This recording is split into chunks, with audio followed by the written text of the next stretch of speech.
terminamos então os testemunhos de Jeová, tá? Estou fazendo rápido aqui, mas começar os mortos, né? Senão não vai dar tempo, tá? Então vamos começar aqui sobre os mormons. Como toda seita, né? Os adventistas como Ellen White, os testemunhos de Jeová como Charles Russell, os mormons também tiveram o seu profeta particular. Trata-se, vou ter que virar aqui, né? Posso...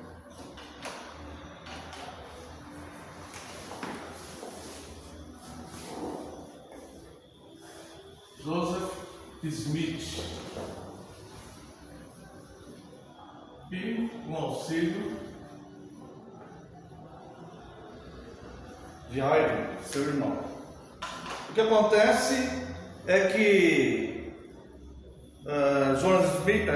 Joseph Smith nasceu no dia 23 de dezembro de 1805, no estado de Windsor, na cidade de Windsor, Vermont, nos Estados Unidos.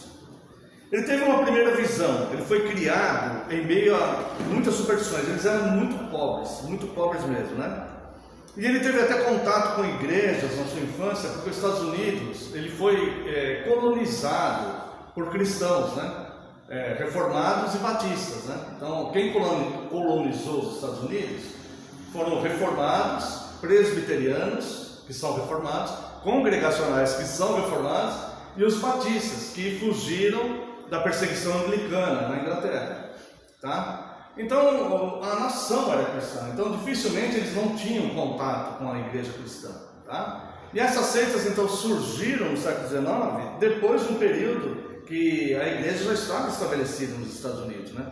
Então a maioria deles teve contato de fato com a igreja, tá? Então ele teve sendo criado com muita pobreza, muita superstição, seus pais eram muito supersticiosos, tudo. Ele acabou tendo contato com a igreja quando era bem jovem, né?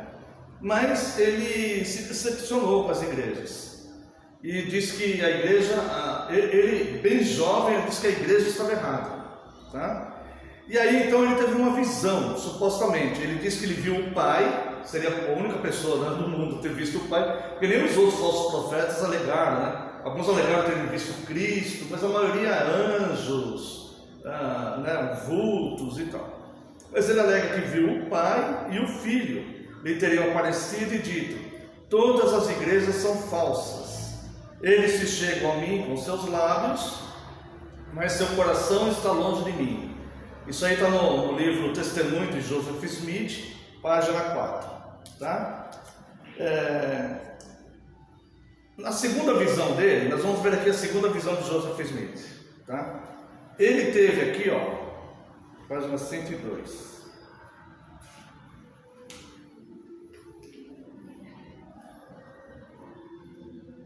Ele disse que ele viu um anjo. A história, eu peguei aqui porque a história é meio complicada, mas olha só. A primeira visão que ele teve foi o pai e o filho falando que as igrejas estavam erradas. A segunda visão que ele teve, ele disse que ele viu um anjo chamado Moroni, tá? Mas este anjo, ele era filho de um profeta. Quer dizer, a gente não tem base bíblica nenhuma para que aconteça uma coisa dessa, tá? Um profeta chamado Mormon, tá? E este anjo Moroni teria dito a ele que seu pai escreveu em tábuas de ouro uma revelação de Deus, e que era para ser descoberta para o enviado de Deus nos tempos finais. E o tal do enviado de Deus seria ele, então, Joseph Smith, e o anjo Moroni mostrou para ele onde que estavam essas tábuas de ouro, que estavam no pé de um monte, de uma cidade chamada Palmira, né? E mostrou para ele onde estava, e ele foi lá, ele pegou essas tábuas de ouro, e o anjo Moroni deu duas pedras para ele, chamadas Turim e Tumim. Eram as pedras que os sacerdotes usavam no Antigo Testamento. E com essas duas pedras, então, ele conseguiria decifrar o que estava escrito, tá? O sacerdote ou o sumo sacerdote? O sacerdote ou o sumo sacerdote?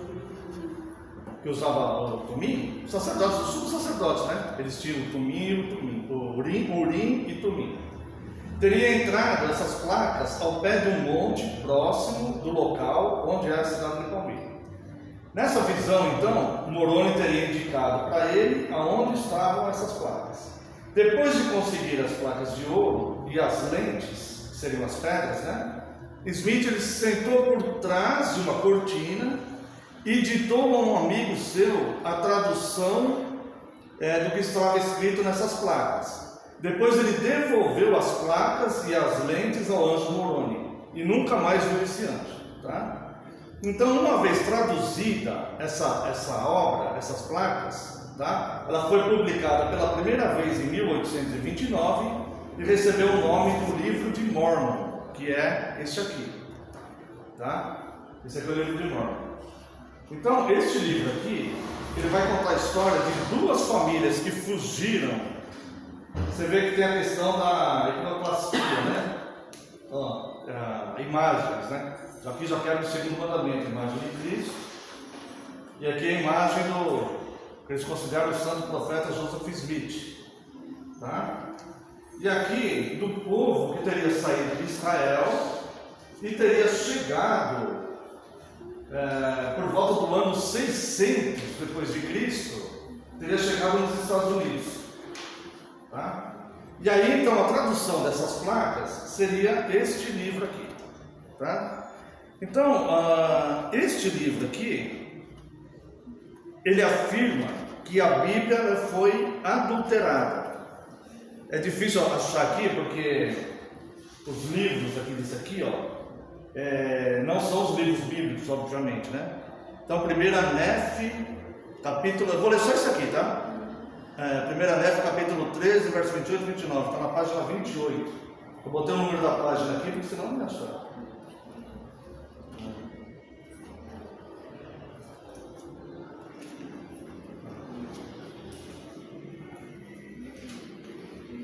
O número da página não está usando, mas 28, verso 28 e 29.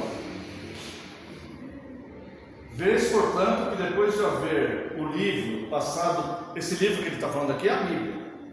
Vês, portanto, que depois de haver o livro passado pelas mãos da grande e abominável igreja, foram suprimidas muitas coisas claras e preciosas do livro, que é o livro do Cordeiro de Deus. E depois que essas coisas claras e preciosas foram suprimidas, ele propagou-se por todas as nações dos gentios. E depois de ter se propagado por todas as nações dos gentios, sim, mesmo do outro lado das muitas águas que vistes com os gentios que saíram do cativeiro, vês que por causa das muitas coisas claras e preciosas que foram suprimidas do livro, que eram claras ao entendimento dos filhos dos homens, segundo a clareza que existe no Cordeiro de Deus. Por causa dessas coisas que foram suprimidas do Evangelho do Cordeiro, um grande número tropeça, sim, e de tal maneira que Satanás tem grande poder sobre eles. Tá? Então eu li, é um pouco comprido, mas eu li por quê? Eles dizem então que toda a igreja está errada e que a Bíblia está errada. Eles negam a Bíblia. Embora eles falam que eles reconhecem a Bíblia. E algumas coisas da Bíblia eles citam. Se você conversa com os líderes deles, chamam elders. Se você conversa com esses elders, eles falam da Bíblia. Mas eles seguem isso aqui. E este livro de Mormon, eles chamam de um novo mandamento de Jesus Cristo. Está dando para entender, irmãos? Dá para perceber já aí o embuste, né? Aqui já dá para perceber o embuste, tá? O livro que apareceu aqui, supostamente dessa forma aí do anjo Moroni, que era filho do profeta Mormon e tudo mais, ele tem mais de 10.000 citações bíblicas, a maioria do livro de Isaías. O problema é que elas são exatamente iguais à tradução King James, exatamente iguais, em todos os momentos. Isso é um problema para eles, porque a primeira edição da tradução King James foi em 1611, que é a tradução da Bíblia, né? Então você sabe que a Bíblia original é grego, né? O Novo Testamento, e hebraico o Antigo Testamento, né? A Septuaginta em grego, tá? A Septuaginta que os próprios Jesus, os apóstolos usaram já no Antigo Testamento, ela tem mais de 300 anos antes de Cristo, tá? E aqui tem traduções fiéis, passagens da Bíblia, principalmente do livro de Isaías, passagens fiéis, iguaizinhas à tradução da Bíblia King James. Só que a Bíblia King James surgiu em 1611, então esse é um negócio que eles atribuem a uma espécie de milagre, tá? Porque assim, é muito difícil, se eu fizer um texto e o irmão o Igor fizer outro, o irmão Paulo fizer outro, dificilmente o nosso texto estaria exatamente igual, né? Agora você imagina alguém que fez um texto em 1611, né? E o outro que fez um texto no ano 400, né? Então já teria essa dificuldade, tá? Entre as suas doutrinas, tá? Existe uma horrível discriminação aos negros, tá? O escritor Mormon. Isso aqui eu vou falar, irmãos, porque eu tenho que falar por causa do estudo. Nosso objetivo é mostrar que essas seitas heterodoxas que surgiram no século XIX, elas não só perturbaram a igreja naquela época, mas elas são uma ameaça até hoje. E elas são, de fato, perniciosas. Eu falo com tristeza mesmo por aqueles que já estão lá. Mas também nos serve de alerta para, se soubermos de alguém que está entrando nisso, alertarmos, né?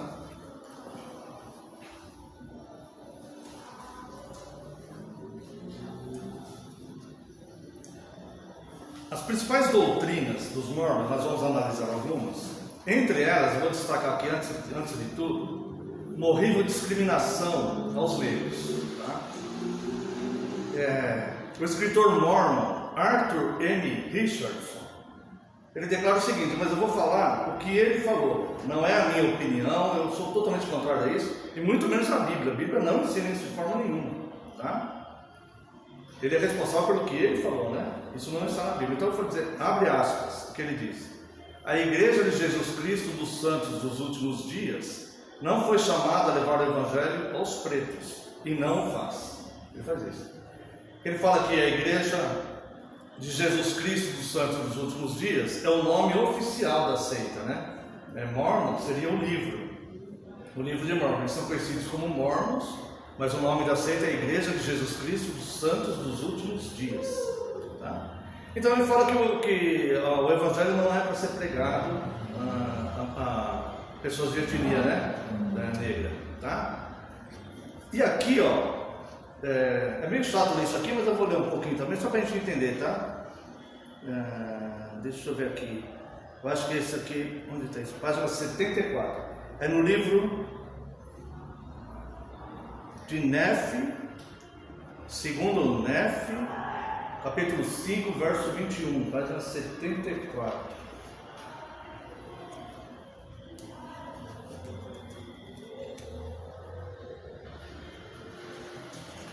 Vamos ler o versículo 21 aqui.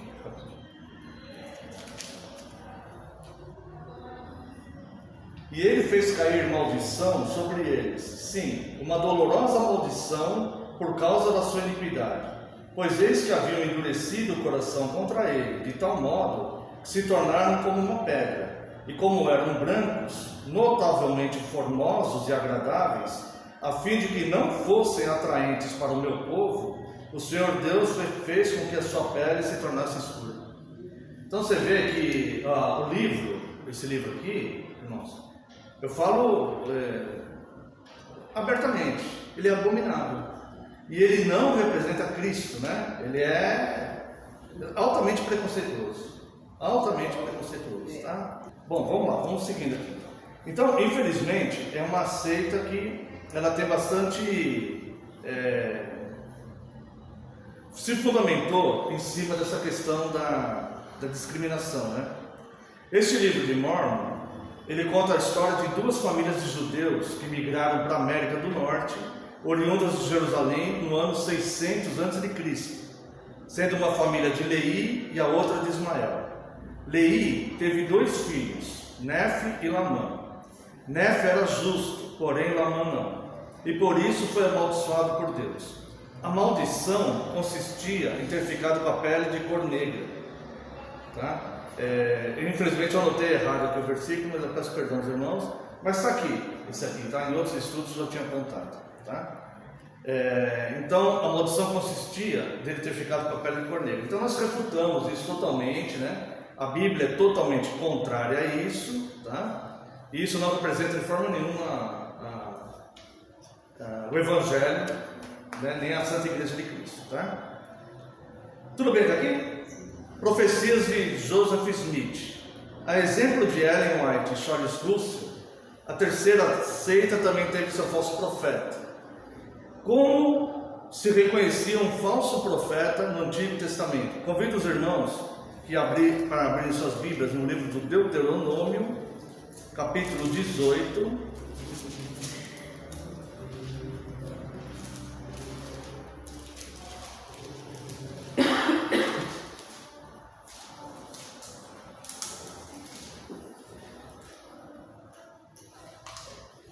Leremos a partir do verso 20. Porém, o profeta que presumiu de falar alguma palavra em meu nome, que eu não lhe mandei falar, ou que falar em nome de outros deuses, esse profeta será morto.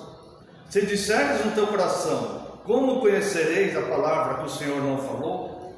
Sabe que, quando este profeta falar em nome do Senhor, e a palavra não se cumprir, e a palavra dele não se cumprir, nem suceder como profetizou, esta palavra que o Senhor não disse, com soberba a falou o tal profeta, não tenhas temor dele. Tá? Então, assim se reconheciam os profetas do Antigo Testamento. Essas pessoas, nós sabemos que hoje não existe, hoje a profecia está relacionada à verdade das Escrituras. As Escrituras já estão prontas. A profecia é relacionada à verdade das Escrituras. Então, a profecia é aquilo que está dentro da Bíblia, está de acordo com a Bíblia. Um sermão, uma mensagem que esteja de acordo com a Bíblia, né?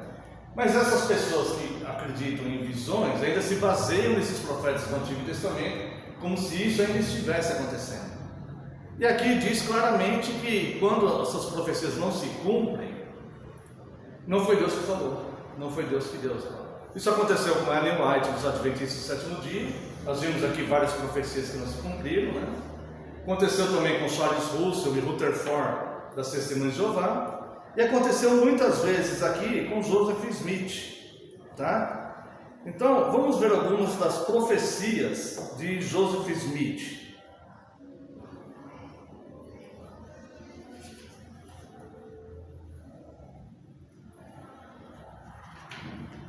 Ele profetizou que a Nova Jerusalém e o seu templo seriam erguidos no estado do Missouri, nos Estados Unidos, na mesma geração deles, a mesma coisa dos outros dois, na mesma geração deles. Está no livro Doutrina e Pactos, seção 84, 1 a 5.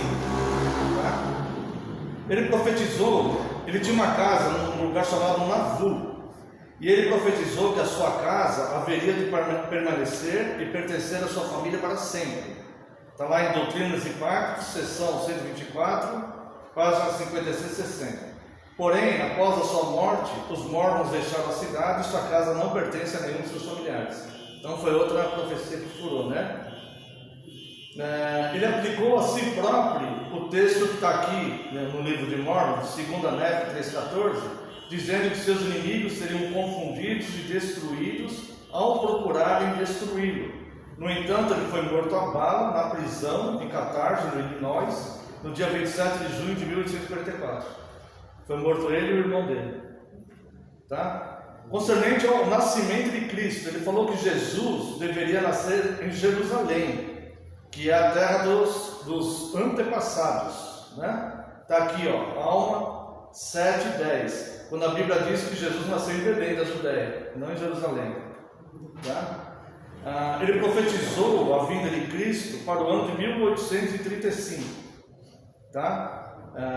Ou melhor, no ano de 1835 ele profetizou que a vinda do Senhor está próxima, até mesmo 56 anos, e deve terminar toda a cena. Então ele profetizou a vinda de Cristo, ele estava no ano de 1835, ele falou que no máximo em 56 anos Cristo voltaria, tá? Isso aí já errou. Está no livro History of Church, volume 2, página 182. Falou que haviam habitantes na Lua e se vestiu como aqueles quakers. Os irmãos já viram aquele filme dos quakers? Você vê aquele pacote na veia? Que tem um cara, aquele quaker, né? Chama quaker, né? Ele falou que os habitantes da Lua se vestiam daquele jeito, né? E desde a corrida espacial no final dos anos 60, sabe-se que não tem habitante na Lua, tá? Tem várias doutrinas excêntricas aqui, tá? Mas eu vou pular um pouquinho. É um negócio assim tão absurdo, que a gente fala, poxa, como pode algo tão absurdo fazer adeptos, né? O problema, irmãos, que não só fizeram adeptos, mas eles fizeram uma matança. A história conta uma matança que eles negam até hoje, tá? No ano de 1857, tá? Gondim, filho. Vamos ver se eu escrevo certo.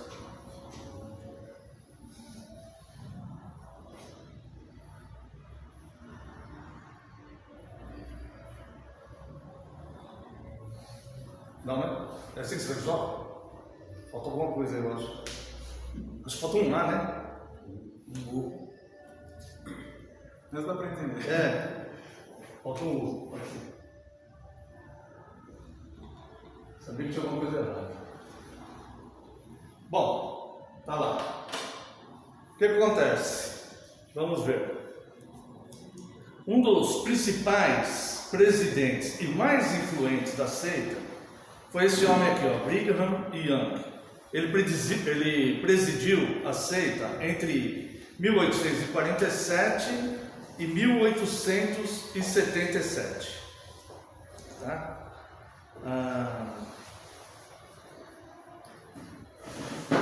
Como os adventistas, os mormons também creem em outras fontes de regra de fé além da Bíblia.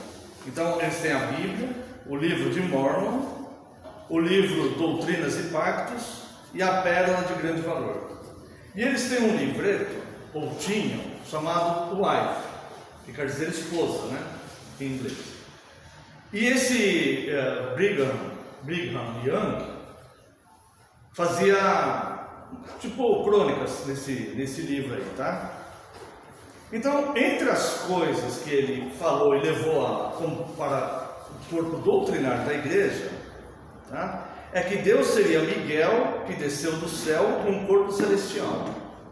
Trouxe Eva, que era uma de suas esposas.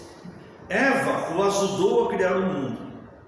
Tá? Então, essa notificação eles colocaram também, né? Entrou na questão doutrinária, surgiu do Brigham Young, mas entrou no corpo doutrinário, na revista dos discursos, volume 1, páginas 50 e 51. Embora a poligamia não seja uma doutrina que seja fundamentada no corpo doutrinário, eles eram uma seita perfeitamente por eles, tá? Então, por que a poligamia era aceita só por parte dos homens, não por parte das mulheres? Por que a poligamia era aceita por eles? Por causa de uma mensagem do Brigham Young. Tá? Vamos ler lá. Aqui vou ler aqui na íntegra, mas é curtinho. 4:3:3. Aqui, ó. Acerca de Jesus Cristo. Ele fala aqui, ó. Primeiro ele fala nessa revista de discursos. Ele não foi gerado pelo Espírito Santo. Falou isso. Depois ele fala aqui, ó. Aqui no wife, que é a esposa, né? Número 19, página 384. Olha só a heresia. Jesus Cristo foi polígamo. Maria e Marta, as irmãs de Lázaro, eram suas esposas pluralistas. E Maria Madalena era outra. Também a festa nupcial de Caná da Galileia, onde Jesus transformou água em vinho, realizou-se por ocasião de um dos seus casamentos. Então você vê, isso aqui virou doutrina, porque uma aberração da mente dele, algo totalmente, não tem base nem fundamento nenhum para isso, tá? Agora, eles já praticavam poligamia desde o começo da seita. Embora o Brigham Young é considerado que teve mais esposas, né? Ele teve 50 esposas e 57 filhos, com 16 delas. As outras 34, eu vou passar vergonha com matemática. As outras 34 ele não teve filho, mas ele teve 57 filhos e 50 esposas, mas teve filhos só com 16. Tá? Embora ele seja o expoente nessa questão da poligamia, o Joseph Smith ele tinha 27 esposas. Ele teve 27 esposas. Eles são contemporâneos. Tá? O Brigham Young ele chegou a presenciar, porque ele se tornou governador de Utah. Então ele presenciou quando presenciou assim, não no dia, né? Mas ele estava na política dos Estados Unidos quando o Joseph Smith foi morto na cadeia. Tá? Então, ele foi governador de Utah de forma estranha. Ele teve 2 meses só de aula, sua formação acadêmica foi 2 meses só, e só 11 dias de alfabetização. No entanto, ele conseguiu se tornar o presidente da igreja, né? E governador do estado de Utah. Ele foi um ótimo governador, pela biografia dele, né? Ele foi um ótimo governador. Ele trouxe o telégrafo, estrada de ferro, indústrias e negócios para esse estado, e foi o proponente do direito ao voto das mulheres. E uma curiosidade, né? Ele criou a primeira loja de departamentos, que era chamada de Zayda, tá? Tanta esposa ele tinha que criar. Ele tinha que criar, ele tinha que dar um jeito, né? Agora, houve um problema aqui, muito grande, durante o período que Brigham Young ele era governador. O que acontece? O filho dele vivia numa comunidade. E houve aqui, eles já estavam assentados aqui, os mormons. Tá? Aqui nós sabemos que é século XIX. Os mormons já estavam assentados aqui há muito tempo. E esse é um território indígena. Tá? Então, o Brigham Young, ele conseguiu um acordo com os índios, porque ele atuava justamente nessa área indigenista aí, tal, de proteção ambiental, território de índios e tudo mais, tá? Ele fez um acordo de paz com os índios, tá? E os mormons, eles se instalaram aqui, uma comunidade mormon. Dá para ver daí? Tá? Eles se instalaram aí, tá bom? Em determinado momento, veio uma caravana de cristãos.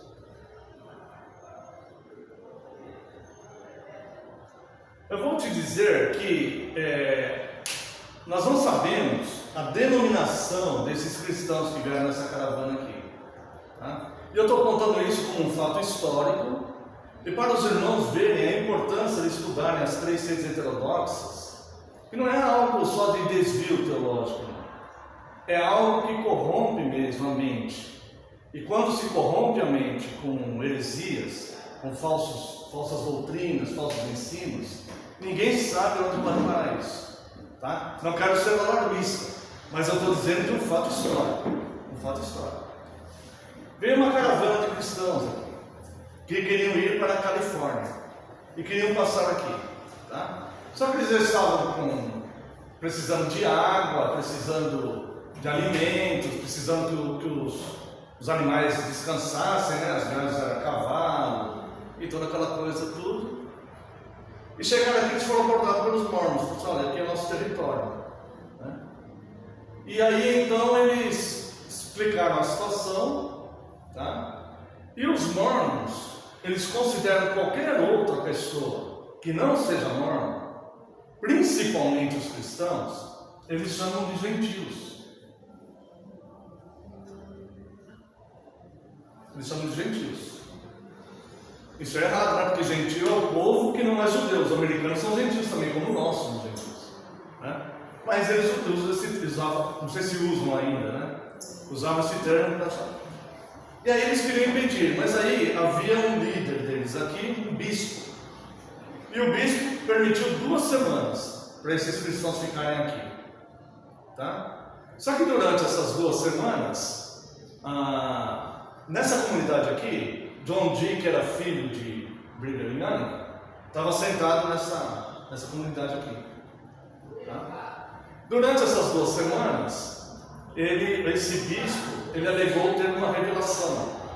E a revelação que ele alegou ter é que o profeta Joseph Smith apareceu para ele, dizendo que os gentios que estavam acampados ali estavam se unindo com outros grupos que viriam e tal, para expulsá-los daqui e matá-los. Essa foi a visão que esse bispo alegou ter, que o próprio Joseph Smith. Por que esse bispo alegou dessa visão? Porque esses cristãos, infelizmente, eles vieram da cidade, eu acho que é Vermont, agora me faltou um pouco a lembrança, aonde Joseph Smith foi morto. E quando Joseph Smith foi morto naquela cidade, os mormons, eles foram expulsos dali, né? Porque a população começou a persegui-los ali, e eles foram expulsos. Quando esse bispo teve contato com esses cristãos, perguntou de onde vocês vêm, e eles falaram, coincidentemente, a mesma cidade de Joseph Smith. Então esse bispo, ele concede que esses cristãos fiquem 2 semanas. E os cristãos aceitaram, né? Para se refazer. Irmãos, era uma caravana com mulheres, crianças, pastores, né? E oficiais da igreja, tudo, estavam se deslocando de uma cidade para outra, né? Claro que eles tinham armas, tudo naquela época, se defender de animais, tudo mais. Tinham, tá? Nós não sabemos que denominação é essa, mas eu posso assegurar para os irmãos que não eram os reformados, nem os presbiterianos, nem os congregacionais e nem os batistas, porque estes grupos de cristãos colonizaram os Estados Unidos e já estavam assentados há muito tempo antes do século XIX. Tá? Desde 1770 e pouco, eles estavam já, até antes da independência dos Estados Unidos, já estavam lá, 1600 e pouco, né? A perseguição anglicana foi em 1662. Então eles já estavam assentados nos Estados Unidos há muito tempo. Eles chamavam de New England, né? Tá? Provavelmente, não tenho a informação segura, mas provavelmente eram metodistas, porque o metodismo estava começando mais ou menos, o metodismo começou no final do século XVIII. Então o metodismo ainda estava se assentando, começou na Inglaterra, chegando nos Estados Unidos mais ou menos por essa época, né? Então provavelmente eram metodistas. Depois que ele permitiu então a estadia desses cristãos lá, ele reúne os líderes. Os líderes, eles fazem uma confissão de fidelidade aos apóstolos, porque eles têm apóstolos, né? E a todas as revelações que os apóstolos tiveram. Toda a revelação, tá? Então tem histórias que são terríveis entre eles por causa dessas revelações. E eles têm que obedecer essas revelações, eles fazem um voto disso. E ele reuniu então ali no templo deles, esses líderes, que fizeram, os homens, né, que fizeram esses votos. Ele falou: olha, eu tive uma revelação, o profeta Joseph Smith, o santo profeta Joseph Smith, me apareceu nessa madrugada e falou que esses gentios que estão aí vieram aqui para nos matar, que eles vão se juntar com outros, vão nos matar e expulsar os que restam daqui. Tá? E nos ordenou, então, que nós matássemos e não deixássemos sobrar nenhum. Tá? O que aconteceu é que no mês de setembro, e por incrível que pareça, irmãos, no dia 11 de setembro, parece não ser uma data muito boa, né, para os norte-americanos, deste ano aqui, eles invadiram esse acampamento de cristãos, tá? E enganaram esses cristãos. Não, primeiro, eles fizeram um pacto com os índios. Tá? E esse John Dee e outros líderes falaram para os índios o seguinte: que o grande espírito que governa mandou os índios atacarem os que estavam lá e prometeu que o grande espírito que governa o mundo não permitiria que nenhum dos bravos dos índios morreria. E o cacique confiou nessa promessa e invadiu lá. Só que quando invadiu, os cristãos se defenderam, né? Receberam a bala e vários índios morreram. Tá? Vários índios morreram. Quando vários índios morreram, o cacique falou para eles, falou assim: você nos enganou, que o grande espírito iria nos proteger dessas coisas. e deixou para lá. Então o que eles fizeram? Eles se reuniram novamente e falaram assim, nós vamos ter que cumprir assim mesmo, olha só, até ao nível que vai. Isso aqui é fato histórico que eu estou contando, irmãos. Gostaria muito que isso daqui fosse uma obra de ficção. Gostaria mesmo, tá? E aí então eles se reuniram lá novamente e o bispo falou, não, nós temos que... A princípio o John Dee aqui ficou meio contra o bispo. Ele não queria de fato fazer isso, o filho do Brigham Young, né? Mas segundo consta, o bispo falou, usou que o profeta então havia revelado novamente eles tinham que fazer lá. Então eles foram, os cristãos estavam armados esperando os índios, embarricados esperando os índios, e eles falaram, não somos, eles chegaram lá com a bandeira branca, não somos os índios, né, somos os mormons. E os cristãos falaram, graças a Deus. Aí eles falaram, olha, não, nós já convencemos os índios não vão mais atacar vocês, mas vocês vão ter que sair daqui, tá? Coloquem todas as armas naquela carroça ali. Aí eles falaram, não, mas a gente não pode colocar nossas armas ali. Não, coloca, que foi o trato que nós fizemos com os índios, vocês têm que colocar, vocês têm que sair daqui desarmados, né? Nós garantimos, então começou a iludir eles ali e tal. E por isso que eu falo que não era reformador não, porque não ia pôr as armas lá não, né? Um monte de mulher criança lá, não ia pôr a arma lá não, agora nós vamos ficar aqui até. Aí, tudo bem, aí puseram as armas lá, pediram para colocar os bebês em outra carroça. As mães relutavam, mas o mesmo argumento, da acordo que eles tinham com os índios.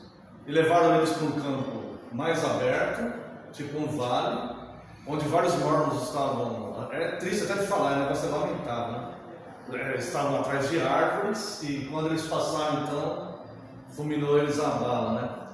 Houve muitas mortes ali, tá? Sobreviveram 16 bebês.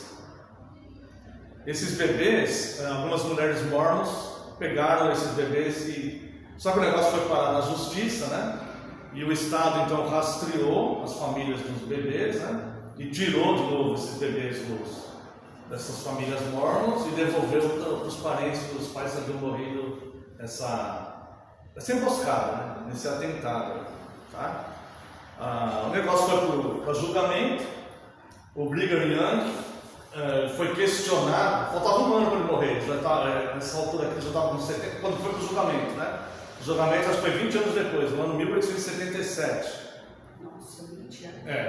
Parece que foi 20 anos depois do julgamento. Aí, o Brigham Young já estava perto de morrer, estava com uma enfermidade já para a morte, e não podia se deslocar para o local do julgamento. Mas ele alegou que ele não soube antes dos fatos, só soube dos fatos depois, e disse que não tinha autorizado, tá? Disse que não tinha autorizado, mas soube dos fatos depois. E quando perguntaram sobre o filho dele, se o filho dele sabia, se tinha autorização, ele tinha omitido de falar. O resultado é que só um foi condenado, que foi o próprio filho dele, tá? E o filho dele morreu no ano de 1877 pela pena capital do fuzilamento, pelo Tom. Mas os outros mormons não foram condenados, tá? Se você pegar pela história dos mormons, eles negam isso, eles negam essa história, tá? Mas é um registro histórico, é um fato histórico.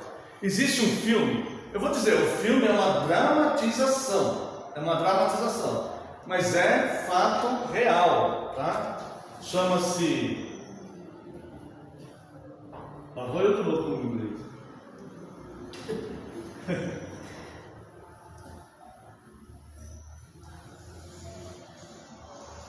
Não deixei.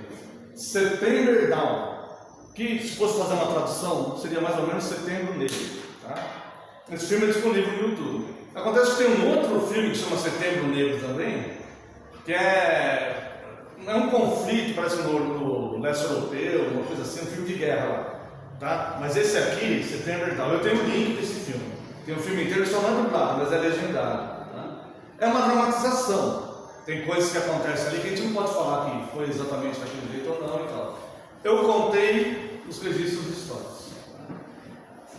E por fim, irmãos, eles acreditam, não sei quanto tempo eu já passei, mas eles acreditam em eles não acreditam nas penas eternas. Eles falam que é eterno é porque Deus é eterno. Então, se Deus deu a punição de 1 hora, essa é a punição eterna que Deus deu para aquela pessoa.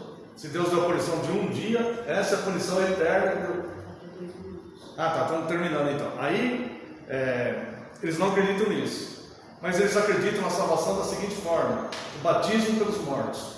Então eles fazem batismo. Então vamos supor, você lembrou de algum parente seu que já faleceu? Você chega lá por ele e fala: acabei de batizar para esse daí, então você se batizando, salva aquele lá. Aí você lembrou de outro, aí você vai lá: não, quero me batizar porque eu lembrei agora do meu tataravô, lembrei do meu primo, lembrei do meu tio. E como eles se salvam? Assim. Não, alguém vai ter que se batizar por eles, né? Pela lógica da doutrina, né? Quando chegar na última geração que ninguém se batizar mais, aí, então, tá? E em função disso, eles criaram um corpo de dados muito valioso, que eles têm praticamente informações de árvore genealógica de quase todas as pessoas do mundo. O melhor campo de dados para se fazer pesquisa sobre árvore genealógica são os mormons. Antigamente eles abriam para todas as pessoas pesquisarem. Agora parece que tem um número de credencial. Tem que ter um número de credencial de membro agora. Estou louco para conhecer o mormon, para pedir emprestar o número para tentar rastrear ele. Né? Então, irmãos, assim, os mormons contemporâneos que a gente vive são pessoas boas, tá? Eu não estou vinculando eles a isso aqui. Não, eles estão lá de boa intenção, de boa fé, tá? Eles são pessoas de bom coração, né? Eu já conheci vários irmãos, né? Esse livro mesmo aqui eu ganhei de um, né? Então, são pessoas boas, são pessoas que, mas estão de fato nesse equívoco teológico. E eu contei esse registro histórico para amarrar essas 3 seitas aqui, porque nós vemos que quando a corrupção da verdadeira ideia, da ideia original. A ideia original o que é? É Cristo, é o Evangelho, é a Palavra de Deus, né? Essa é infalível, é inerrante. Quando se distorce, ou quando nós colocamos visões e um monte de coisa, isso corrompe mente, alma e espírito, né? E as seitas, às vezes, levam as pessoas a ficarem com uma fé cega, que as levam a fazer coisas absurdas. Jim Jones juntou nas Guianas 900 pessoas e propôs a elas um suicídio coletivo. Tinham pessoas assim, com um bebezinho no colo, e todos se mataram, porque ele acreditava que era a forma da salvação. Então nós vamos matar aqui, porque essa noite Cristo vai vir com juízo no mundo e nós seremos salvos. Então 900 pessoas se suicidaram, mataram os próprios filhos pequenininhos, porque acreditaram nisso, tá? Então é por isso que eu falo, nós temos a Bíblia, que é a nossa segurança, a nossa regra de fé, né? Nós terminamos esse estudo das seitas. Nosso problema não são as pessoas que seguem essas seitas. Nossa luta não é contra a carne e sangue, tá? Mas contra a ideia, a heresia, né? Tá bom? E assim termina.